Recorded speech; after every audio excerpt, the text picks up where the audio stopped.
I'm gonna kill all of you! A girl named Thalia and her friends, Luke, Annabeth, and Grover, run toward a camp for half-bloods who are children of Greek gods. On the way, they get attacked by a monster, and since they won't make it through to the camp together, Thalia decides to stand back to fight. Unfortunately, she gets killed in the process, but her father, Zeus, honors her selfless act by turning her into a tree that will form a protective barrier to prevent monsters or intruders from entering the camp. Thalia's friends are shocked by this, and they eventually run into the camp when they see some monsters trying to bring down the protective barrier. Many years later, a boy named Percy Jackson looks ready to participate in a contest for half-bloods in the camp. As he's about to start, a girl named Clarisse shows up next to him and jokes about how he came to watch her win. Percy finds this funny, and they both begin the contest. Shortly after, How nice of you to show up just to watch me win. Clarisse tries to make Percy fall to the ground, but he retaliates and gets the upper hand. Even though he's really close to winning the contest, he sees a boy named Tereus asking for help because he's about to fall. Percy then decides to help him, and Clarisse makes it to the top of the platform to win the contest. Percy ends up falling to the ground, and while his friends, Annabeth and Grover, try to carry him up, Clarisse shows up and talks about how he's just a one-quest wonder who can't win anything else since he found Zeus's lightning bolt a few years back. Don't listen to her, Percy. You know, it's too late.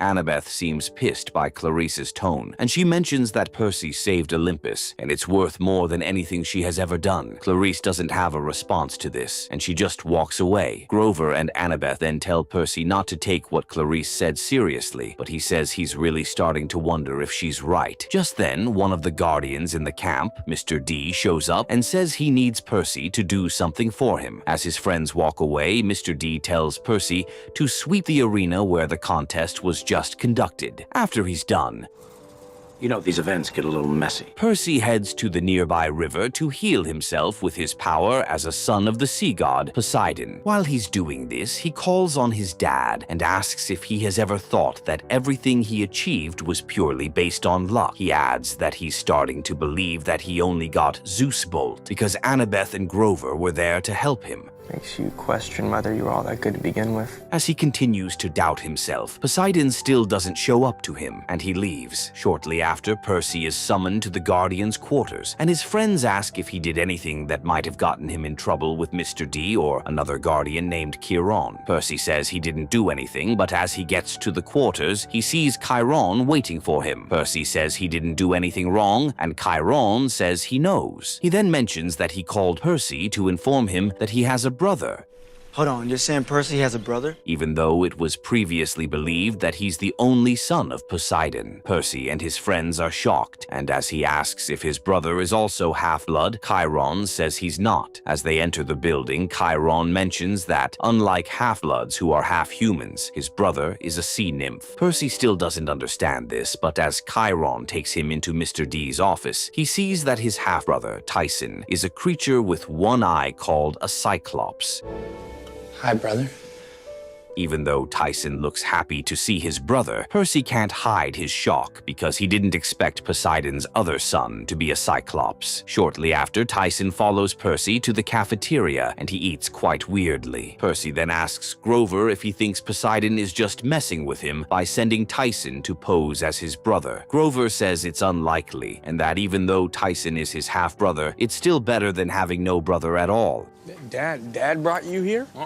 Tyson then interrupts them and says that he likes having a brother. He adds that Poseidon was the one who led him to the camp by showing him the directions with his trident. Almost immediately, Clarisse comes over to their table and makes fun of Tyson's eye. She also jokes that Poseidon likely led Tyson to the camp when he saw that his other son was not good enough. Suddenly, Tyson says he can smell a bull nearby. Smells like bull. The others don't understand him, but the ground starts shaking. They eventually realize that there's someone trying to break through the camp's barrier. As all the half-bloods leave the cafeteria to see what's happening, Percy asks a boy named Chris if he's coming with them, but he says he'll stay back. Just then, the half-bloods see a Colchis bull aggressively hitting the barrier repeatedly. Grover believes there's nothing to worry about because the barrier is very strong, but surprisingly, the bull breaks through and charges towards aboard the Half-Bloods. This leaves everyone shocked and they run away before it crashes into them. As the bull starts attacking the Half-Bloods, Percy and Annabeth work together to try to defeat it, but it appears to be really strong. Clarice also tries to stab it, but the bull throws her off to hit a wall. Before it kills her, Tyson stands in front of it and holds it back. The bull then tries to burn Tyson alive, but nothing happens to him, and this leaves everyone shocked. After the bull gets loose again, Percy attacks it, but he's not strong enough to hold it back. As it tries to smash him, Percy throws his sword into the bull's mouth, and this gets it destroyed. While Percy is trying to stand up, a boy named Luke shows up and talks about how he shouldn't have destroyed the bull because it was hard to find. He also mentions that the next time Percy wants to drown a half-blood, he needs to confirm that the person can't swim. Luke. It turns out that a few years earlier, Luke went rogue and wanted to put everyone in danger by starting a war against the gods. But Percy stopped him and tried to kill him. Percy looks shocked to see that he's alive, and he realizes that Luke is the one who sent the bull to the camp. Luke then talks about how Percy is not the only half-blood who is hard to kill, as he says it's part of a prophecy. Percy asks what he means, and Luke says he can't believe Chiron hasn't told him yet. You don't know. He then mentions that the Half-Bloods are just a bunch of pawns to people like Chiron and Mr. D, who only want to control what they can do. As he adds that he's not the only Half-Blood who thinks so, he tells Percy to think about it too. After he teleports himself away from the camp, Percy looks confused about what he said. Meanwhile, Clarice asks Tyson how he was able to survive the bull's fire, and he says that Cyclops are fireproof. He then asks how the bull was able to get through the barrier, and Annabeth realizes that Thalia's tree is dying. Feels like she's dying all over again. As they head over there with Chiron and Mr. D, they discover that the tree has been poisoned. Mr. D asks Chiron if the tree is okay, but he says it's dying. As Annabeth looks shocked and asks who could have done something like that, Percy shows up and says it was Luke. He adds that by summoning the bull, Luke has probably figured out that there are Demi-Titans that can help him get what he wants. As Clarice asks what he wants, Yeah, well, I'm not the only one. Chiron mentions that he wants them to be annihilated. Shortly after, while Chiron is trying to work on an antidote for the tree, Percy asks him about the prophecy Luke talked about. Chiron says the knowledge of it might be a burden for him, but Percy says he really wants to know. Chiron then tells Percy to go to the attic in his office to get the answers he wants. As he gets there, he sees the spirit of an oracle that calls herself the Speaker of Prophecies. He then tells her that he wants to know about the prophecy he's involved in. I heard there was a prophecy about me. Instead of going straight to the prophecy, the spirit tells him a story about a time when a titan named Kronos ruled the world. Kronos was so evil that he ate his own children, but 3 of his sons, Zeus, Poseidon, and Hades, managed to escape. They then worked together to destroy him and banish his remains to the depths of a place called Tartarus. However, the spirit mentions that Kronos is fated to rise again, to exact his revenge on Olympus and the world. When this is about to happen, only one half-blood child of the 3 eldest gods will be able to defeat him. The spirit adds that it will all begin when the Son of the Sea and the Lightning Thief fight for an object called a golden fleece. Percy realizes that she's referring to him and Luke, and he looks shocked. The spirit also mentions that the half-blood of the eldest gods will reach the age of 20 despite all odds, and that he'll be left with the choice to save Olympus or destroy it. I'm the spirit of Delphi. After he leaves the attic, Percy goes to meet Chiron to talk about the prophecy. He then asks if there's a chance that he's not the one being referred to in the prophecy. Chiron says it's him because he's the only living half-blood son of one of the 3 oldest gods, Zeus, Poseidon, and Hades. Percy sounds worried because he's not sure he'll be ready for the day he'll have to save Olympus, and Chiron admits that it's something to worry about. That seems to be the question, doesn't it? Elsewhere, while Annabeth is trying to find something that can heal Thalia's tree, she reads about the Golden Fleece and tells Grover that it's what they need. Grover says it's in a dangerous place, but Annabeth still suggests telling Mr. D about it. As they get to his office, they tell him about the Golden Fleece, and he says he's surprised that Grover wants to go on the quest because all satyrs like him have died trying to find it. Even though Grover is scared of going, Annabeth makes him tell Mr. D that he doesn't have a problem with the quest. Despite this, Mr. D says he's not going to allow it because the Golden Fleece is in the Sea of Monsters, or a place humans call the Bermuda Triangle.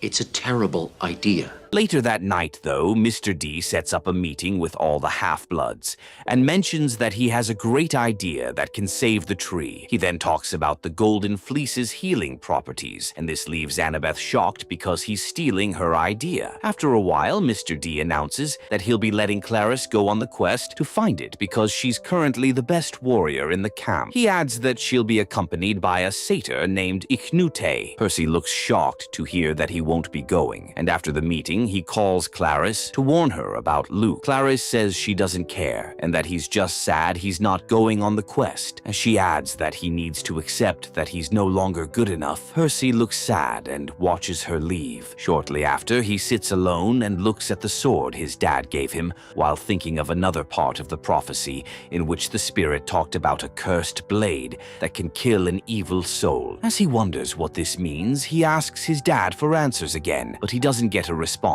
Don't worry, Camp will be okay.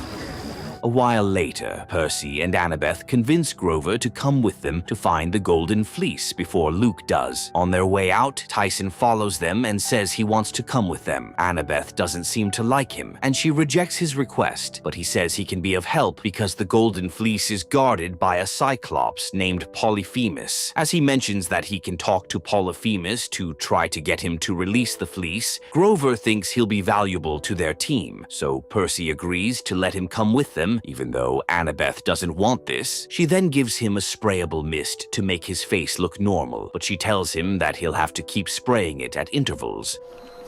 Mist? Because it usually fades off. After he uses the mist, Annabeth calls a cab called the Chariot of Damnation to take them to Florida, because that's where Grover has tracked the fleece to. On the way, Percy and the others realize that the three women in the cab, including the driver, are blind, and this leaves them scared. As the driver continues to drive recklessly, one of the women sounds scared and says they might die, but another one mentions that it's impossible because Percy is supposed to be alive till at least the age of 20. Percy realizes that they know about the prophecy, and as he asks what they know, one of them tells him some numbers that she says he'll eventually need on his journey. Percy doesn't understand this, but as Annabeth mentions that she thinks they don't have enough money to pay for the cab, the three women drop them off in Washington, D.C. While they're walking around the city, Chris and some other half-bloods show up from a corner and kidnap Grover before disappearing from the scene. Percy looks shocked by this, but he tells Annabeth that Chris is likely working for Luke because he said something about other half-bloods who believe in what he's fighting for. Since they know that Luke has Grover, Percy wonders how they'll find him. Luke has Grover. Just then, Annabeth gets an idea and tells Percy and Tyson that they need to visit Luke's dad, Hermes, because he might be able to track his son. As they get there, Hermes initially stalls them with stories of how his son doesn't like him. He eventually decides to help them, and he gives Annabeth an artifact that can release the winds from the four corners of the earth when the cap is twisted. He also gives Percy a box sealer, which he calls a matter eliminator. As Percy wonders what he'll use it for, Hermes mentions that anything he outlines with it will disappear. After this, Percy learns that Luke is on a yacht called the Andromeda, and he just passed by a nearby beach. Before Percy leaves, Hermes tells him to beg Luke not to be angry at the world for his dad's mistakes. They'll never make it. After Percy and the others leave, they see Luke's yacht already moving further away. Since they're close to the water, Tyson suggests calling on their dad to help them. He then calls on Poseidon to send them something to use to chase down Luke's yacht. As Percy says that Poseidon won't answer him, he suddenly sees a sea creature called a hippocampus heading toward them. Percy is shocked by this, but he and the others eventually head toward the yacht with the hippocampus. As they get close to it, they sneak on board and try to find Grover. Grover. Unfortunately, they're caught by a monster on the yacht, and as Chris and some of Luke's other soldiers see them, they're taken to meet Luke. When they see him, Luke says he finds it interesting that they came to his yacht. Percy asks for Grover, but Luke says he has sent him ahead to the Sea of Monsters with some of his friends. Percy asks if he's not just trying to stop them from getting the fleece, but Luke says he also needs it. He adds that he's trying to revive something that isn't a tree. I needed to. As Percy and the others look confused, Luke shows them that he has retrieved Kronos' remains from Tartarus. Annabeth can't believe he's really trying to destroy the world to get back at his dad, but Luke says that the Olympians overthrew their parents, and it's just their turn to do the same. Percy tells him what Hermes said, but Luke seems pissed that his dad couldn't tell him by himself. As Luke's soldiers are about to lock Percy and the others in the yacht's brig, Annabeth reminds Luke that Thalia was his friend, and he shouldn't let her tree die. Luke then says she can't lecture him about Thalia because she's hanging out with a Cyclops. You disappoint me the most. After they're taken to the brig, Annabeth tells Percy that she doesn't trust Tyson because Cyclops are usually vicious and dangerous. Percy doesn't think Tyson is dangerous, and he says that they need to find a way to leave the yacht. Almost immediately, he uses his powers and manages to get hold of his bag. He then takes the matter Eliminator and uses it to free himself from the cell he was locked in. Just like Hermes said. After he frees Annabeth and Tyson, they sneakily head out to the top of the yacht. Chris sees them leaving, and Percy decides to fight him, while Tyson and Annabeth get the lifeboat so they can leave with it. Percy eventually knocks Chris out of the yacht, and Annabeth gets the lifeboat into the sea with Tyson. Before Percy can enter the lifeboat, Luke shows up and tells him to join his team. He adds that Percy can't escape the prophecy, and he needs to let them get revenge on their parents for how they've always ignored them. Just as Percy rejects his offer, I think I'll pass. Tyson mistakenly drops the lifeboat's engine into the water. Annabeth looks pissed, but she eventually remembers the artifact Hermes gave her, and as she uses it to get away from the yacht, it generates enough power to move the boat. Percy then escapes from the yacht, but Luke follows him. Before he can get close, Percy knocks him off into the water. After this, he enters the lifeboat and heads toward the Sea of Monsters with Annabeth and Tyson. On the way, Annabeth tells Tyson to reapply the mist because his face is back to normal. As he tries to do this, he realizes that he has run out of the mist. This makes him sad, but Percy tries to cheer him up by giving him Hermes' artifact so he can control the boat's movement. Tyson cannot believe this, and he says that no one has ever trusted him with anything because when they look at him, all they see is a monster. As he says he's starting to believe he's won, Percy tells him not to be hard on himself. Don't be so hard on yourself. Following this, Percy goes to sit next to Annabeth, and she talks about not trusting Tyson. Percy says he doesn't get why she has a problem with Tyson, and Annabeth mentions that Thalia was actually killed by a Cyclops. Percy sounds shocked and says sorry to her because he didn't know earlier. Shortly after, Tyson drops the artifact into the water, just as they get to the Sea of Monsters. Unfortunately, they get sucked into the stomach of a really large sea monster. Smells like the stomach. After a while, they hear Clarice's voice nearby, and they start looking for her. They then see that her ship also got sucked into the monster's stomach. As she sees them, she looks shocked and talks about what happened to her ship. Percy then hears a loud crushing sound, and as he asks what it is, Clarice says that the things inside the monster's stomach get crushed after a while. Percy looks scared of this, and as Clarice talks to her crew members to get the ship working, he realizes that they're zombies. Suddenly, the chain holding the ship from drifting away snaps in two. As the ship moves toward the part of the stomach where food gets crushed, Percy comes up with an idea to get them out. After shooting a part of the monster's stomach, Clarice steers the ship out to the surface of the sea. Percy and the others are happy to have made it out, but Tyson mentions that he hasn't seen Ichnuti. Clarice then says he died while trying to fight a sea monster. Hey, where's Ignite? Shortly after, Clarice instructs her crew on where to steer the ship in their search for the fleece. Suddenly, Percy sees map lines inside the sea, and as he tries to decode where they should be headed, he realizes that the numbers the blind woman gave him earlier are coordinates. Following this, he tells Clarice to change the ship's course, and she agrees. After a while, they see an island up ahead, and Tyson says it's where Polyphemus lives. Find us a place to dock.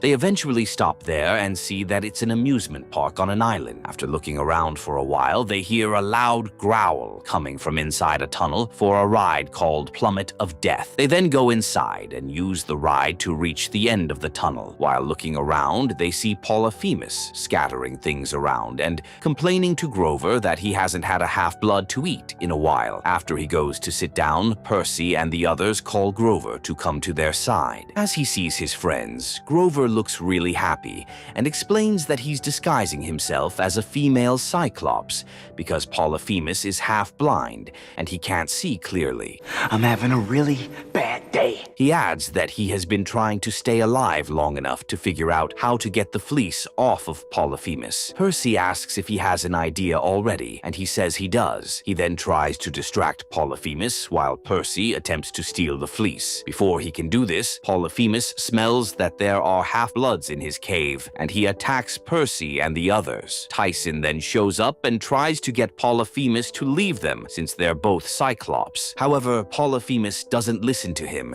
and he slaps Tyson to the ground. After a while, Percy eventually gets hold of the fleece, and he escapes from the cave with the others before locking it to prevent Polyphemus from leaving. Unfortunately, it turns out that Luke and his soldiers are already waiting for them to bring the fleece out of the cave.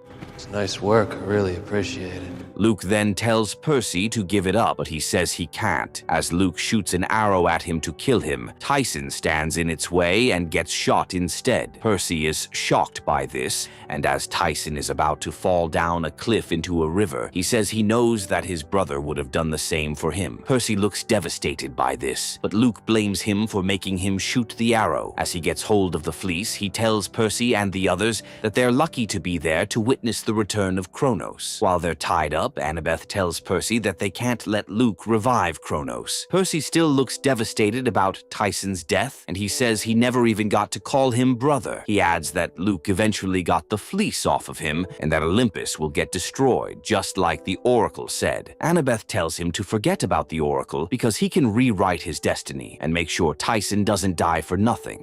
You're worried about your destiny? Then write a new one. Clarice also agrees with this, and Percy decides to do something. As Luke places the fleece on Kronos' remains, Percy gets his sword and frees his friends. He then gets past Luke's soldiers and tries to get the fleece off of Kronos' remains, but Luke holds him back as he tries to kill Percy. Tyson shows up and throws Luke to the ground. Percy is shocked by this, but Tyson shows him that the water in the river healed him. Percy is happy about this, and he hugs Tyson while calling him his brother. Almost immediately, Kronos' remains break out of its prison, and Percy and Tyson get thrown off to the ground. Following this, Kronos' body starts forming up again until he regains his full strength. Luke then goes to welcome him, and Kronos lifts him off the ground while calling him his favorite. Surprisingly, Kronos throws Luke into his mouth and swallows him, and this leaves the others shocked. My favorite. As they run away, Percy waits back to face Kronos with his sword. Unfortunately, Percy gets stopped by a monster, and as he struggles to get past it, Kronos swallows Grover. Percy eventually gets past the monster and cuts one of Kronos' legs with his sword. Suddenly, this part of his body returns to his prison, and Kronos realizes that Percy is holding the cursed blade. As it starts glowing, Percy also realizes this, but before he does anything else, Kronos attacks him. He loses the sword in the process, but before Kronos grabs it, Percy holds on to it. As Kronos picks him up, he says that Percy's destiny has been written long ago. Kronos then tries to crush Percy, but he breaks free and says that he writes his own destiny. Almost immediately, he stabs Kronos and tears him open. Luke gets freed, but he lands inside Polyphemus' cave while he's looking hungry. Grover also gets released, and Kronos' remains return to his prison. Percy then looks at his sword and thanks his dad for giving it to him. Thanks, Dad. As Annabeth is about to run toward Percy, one of Luke's monsters stabs her. Percy quickly runs to help her, and Grover works with Clarice to kill the monster. Unfortunately, Annabeth looks badly hurt, and as she talks about dying, Percy collects the fleece from Tyson and uses it to revive her. The fleece works quite well, and Percy looks happy to see Annabeth alive again. Annabeth then thanks Tyson for sacrificing his life for Percy earlier when Luke shot him. She adds that she doesn't think he's vicious and dangerous anymore, and he thanks her for this. Shortly after, Percy gives the fleece to Clarice and says she deserves to hold it when they get to the camp because it was her quest. Clarice looks happy about this, and when they return to the camp, she places the fleece on the tree's root, and this makes the barrier appear again. A while later, Percy tells Chiron that he's happy to have gotten the whole prophecy thing behind him. Chiron then mentions that the Oracle's prophecy might have been about another event, and not the one that happened on Polyphemus's island. Percy then says he's just happy because he has realized that having a destiny may not be as bad as he thinks. The next day, while Percy is eating in the cafeteria, Grover comes over to tell him that Annabeth just saw something while she was watching the tree. Percy then follows him to the tree and sees that the fleece has brought Thalia back to life. As he pulls her out of the root with Grover and Annabeth, Thalia asks who he is, and he says he's Percy. She then mentions that she just had a weird dream about dying, and Percy asks for her name. As she says she's Thalia, daughter of Zeus, Percy looks shocked and wonders if the prophecy wasn't about him after all. Despite initially having doubts about his ability to replicate his success in finding Zeus' lightning bolt, Percy eventually saved Olympus and the world from the wrath of Kronos. Interestingly, Luke didn't get what he wanted, and he ended up in Polyphemus's cave, where he'll have to deal with the hungry Cyclops. On the other hand, Percy thought he had fulfilled the prophecy, but it turns out that Thalia might be the one who gets to choose whether to save or destroy the world.